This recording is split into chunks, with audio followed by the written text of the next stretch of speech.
여러분 안녕하십니까? 광주 MBC 뉴스데스크입니다. 민주당 경선이 어지럽게 흘러가고 있습니다. 경선 불복과 재심 신청, 선관위 고발 등이 이어지고 있고 후보 간 경쟁은 과열되고 있습니다. 특히 광주 광산을 선거구의 경우는 후보 간 경쟁이 집안 싸움 수준으로 비화하고 있습니다. 남궁욱 기자가 보도합니다. 먼저 포문을 연쪽은 박시종 예비후보였습니다. 경선은 하되 결과는 따르지 않겠다. 이 얼마나 비겁한 짓입니까? 곧바로 민영배 예비후보가 반박했습니다. 전혀 그렇지 않습니다. 불법과 반칙을 되레 바로잡은 것입니다. 경선에서 패배한 민 후보의 재심 신청을 민주당 최고위원회가 받아들여 재경선을 결정하면서 치열한 2라운드 싸움은 시작됐습니다. 김성진 예비후보가 불법으로 조회한 당원 명부, 이른바 오염된 당원 1,400여 명이 문제였습니다. 김성진 후보는 사퇴 후에 즉시 박시종 예비후보와 원팀을 구성했습니다. 작물을 취득해서 영업행위를 하면서 나는 도둑질한 작물과 무관하다 이렇게 말할 수는 없습니다. 민 예비후보 자신은 직전 지역위원장으로서 모든 당원 명부를 관리했던 사람입니다. 김성진 전 예비후보가 일부 당원을 조회했다면 민 예비후보는 이미 전체를 파악하고 있었을 것입니다. 양측의 날선 공방은 인신 공격성 발언으로 이어졌습니다. 신인의 탈선 구태 정치인에게 당원 동지 여러분과 시민 여러분들께서 강력하게 페널티를 주십시오. 일부 당권파의 힘에 기대 판을 엎은 것은 결코 자랑이 아닙니다. 부끄러운 줄 아십시오. 민주당 후보들 간의 집안 싸움이 거칠어지면서 일부 지지자들은 흥분했고 기자회견은 파행했습니다. 광주 광산갑 선거구에서도 변수가 생겼습니다. 경선 과정에 불법이 있었다며 이용빈 예비후보가 중앙당에 재심을 신청했는데 광주시 선관위가 불법 선거운동 혐의로 이석형 예비후보를 검찰에 고발했습니다. 이에 따라 재심 여부를 보류했던 민주당의 후속 조치가 조만간 나올 것으로 보입니다. 여기에 선거구 쪼개기와 전략 공천으로 민심이 끓고 있는 순천 선거구, 2인 경선에서 3인 경선으로 바뀐 여수갑 선거구까지 곳곳에서 파행과 잡음, 반발이 이어지면서 민주당에 대한 지지에도 영향을 미치게 될 것으로 보입니다. MBC 뉴스 남궁욱입니다. 신천지 교회 전도사로 알려진 인물이죠. 광주 세 번째 확진자에 대해서 광주시가 수사를 의뢰했습니다. 자가격리 수칙을 위반한 정황이 드러난 데 따른 조치입니다. 광주시는 또 집단 감염을 예방하는 차원에서 사회복지시설 2곳을 코호트 격리하기로 했습니다. 보도에 송정근 기자입니다. 광주 동구에 위치한 해피맘 요양원입니다. 이곳에 입소해 있는 노인 45명과 종사자 30명은 앞으로 2주 동안 코호트 격리 조치됩니다. 집단 감염이 발생했을 경우 취해지는 일반적인 코호트 격리와는 달리 감염병에 취약한 시설 생활자들을 보호하기 위한 선제적인 시범 조치입니다. 이 요양원과 함께 노숙인 재활시설인 광주 희망원도 예방적 코호트 격리에 동참합니다. 시설 생활자들의 외출과 면회가 금지되는 것은 물론 종사자들도 외출 퇴근이 금지돼 시설 안에서만 생활해야 합니다. 우리가 이걸 예방적으로 하는 것은 거기에 종사자가 있습니다. 그 종사자들이 지금 출퇴근을 하고 있거든요. 그로 인해서 예를 들면 이게 감염이 확산되다든지 이런 것 때문에 한 것이기 때문에. 한편 광주시는 대구를 다녀온 뒤 확진 판정을 받은 신천지 전도사가 격리 수칙을 위반한 정황을 잡고 경찰에 수사를 의뢰했습니다. 이 전도사는 코로나19 완치 판정 이후 자가격리 기간에 외부인에게서 음식을 받고 일회용품도 사용하지 않았습니다. 이런 정황들을 봤을 때 집 밖으로 나갔을 가능성도 있다는 의심에서 경찰에 CCTV와 GPS 분석 등을 의뢰하기로 했습니다. 준수해야 될 여러 가지를 안 지킨 사례가 있겠다. 또 딴 사람을 만날 수도 있겠잖아요. 그래서 그 부분은 구두상 진술만을 가지고 확인할 수 없으니 좀 더 세세하게 CCTV라든가 뭐 여러 가지 그 GPS나 이런 걸 해서. 대구를 다녀온 확진자를 접촉해서 자가격리됐다가 해제된 광주 신천지 관련자 10명은 코로나19 검사에서 음성 판정을 받았습니다. 광주시는 이번 주에 추가로 확진 판정을 받은 신천지 교인 2명의 밀접 접촉자가 49명인 것으로 확인하고 자가격리 조치와 함께 증상 여부를 확인하고 있습니다. MBC 뉴스 송정근입니다. 코로나19 감염 우려 때문에 외국인 근로자들이 잇따라 출국하거나 국내로 들어오지 못하고 있습니다. 외국인 근로자의 일손이 필요한 농촌과 산업 현장에서 고민이 깊어지고 있습니다. 우종훈 기자가 취재했습니다. 다음 달 파종을 해야 하는 나주의 한 벼농가. 7만 5천 평 규모 벼농사를 짓는 이 농민은 농번기를 앞두고 일손을 구하지 못해 걱정입니다. 요즘 농촌 일손은 외국인 노동자들에게 의존할 수밖에 없는데 올해는 이마저도 기대하기 힘들어졌습니다.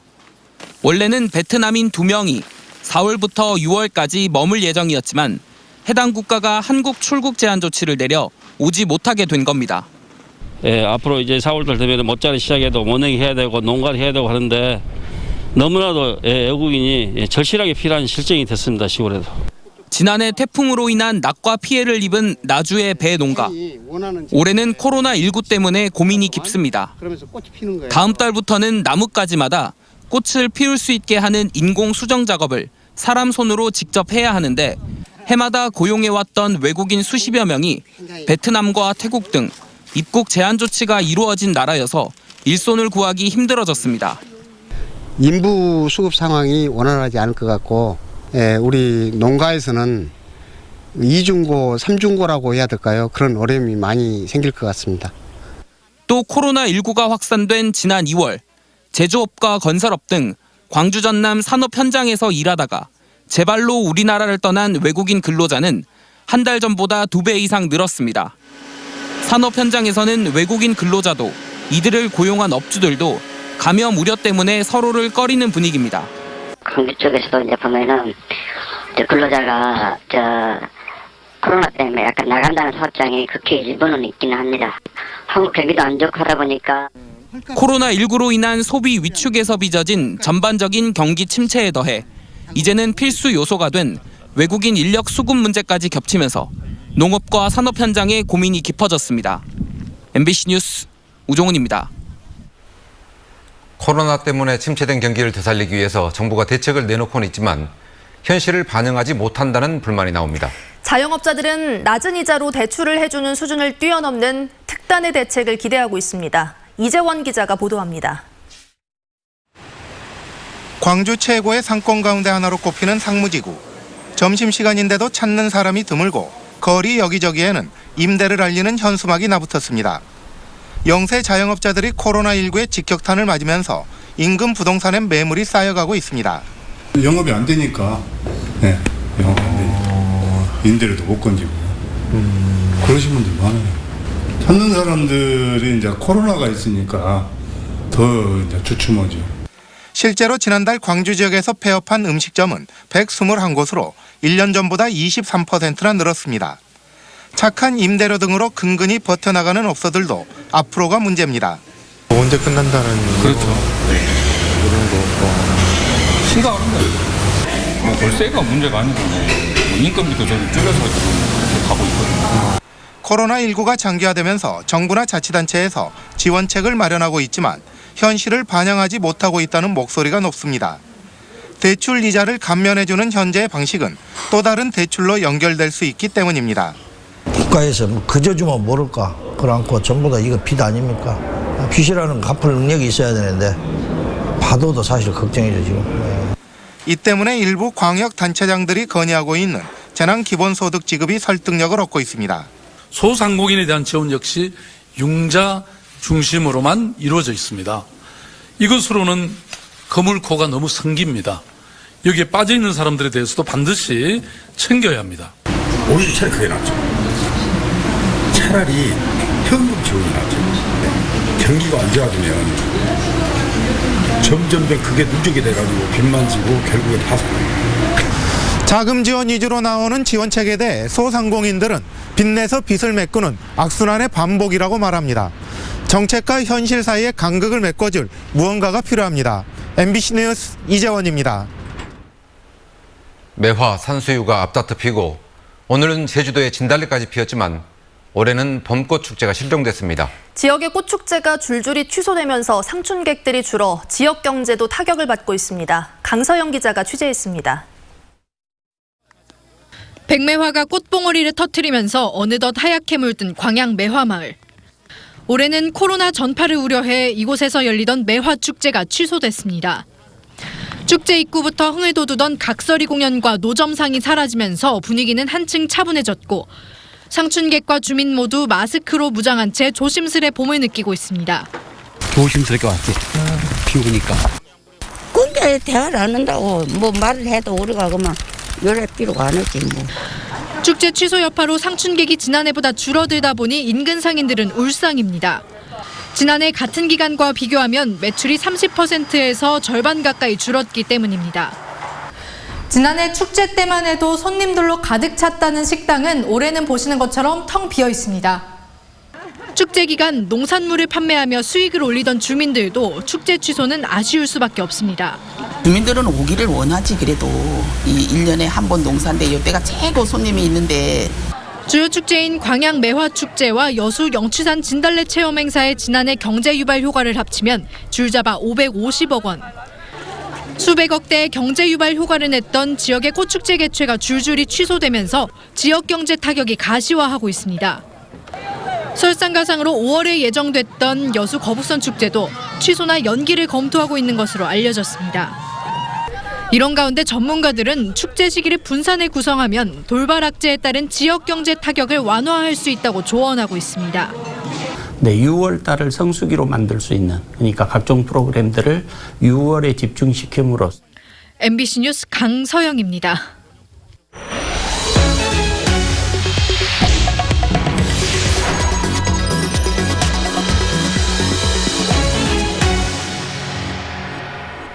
사선 국회의원인 주승용 국회 부의장이 총선 불출마를 선언했습니다. 주승용 부의장은 수많은 시간 밤잠을 설치며 나아갈 때와 물러날 때를 고민한 끝에 내린 결론이라며 21대 총선에 출마하지 않겠다고 밝혔습니다. 또 지난 총선에서 성원해준 국민의당과 다시 통합한 민생당이 호남민들을 실망시켜드린 부분에 대해 자신이라도 책임지고 싶다고 말했습니다. 한편 같은 사선 의원인 광주 광산갑 김동철 의원은 제3당의 필요성을 절감한다며 5선에 도전하겠다고 선언했습니다. 광주 학교 비정규직 노동자인 김혜정 후보가 민중당 비례대표 1번으로 총선에 출마하겠다고 밝혔습니다. 김 후보는 지금의 정치권은 기득권을 위한 정치만 펼치고 있다며 기존 정치 세력과 완전히 다른 정치 철학과 공약 등을 가진 세력이 국회에 진출해야 한다고 말했습니다. 또 호남 정치의 새로운 경쟁 체제 도입을 위해 민주노동당과 통합진보당을 계승한 민중당을 선택해 호남의 정치혁명을 만들어달라고 강조했습니다.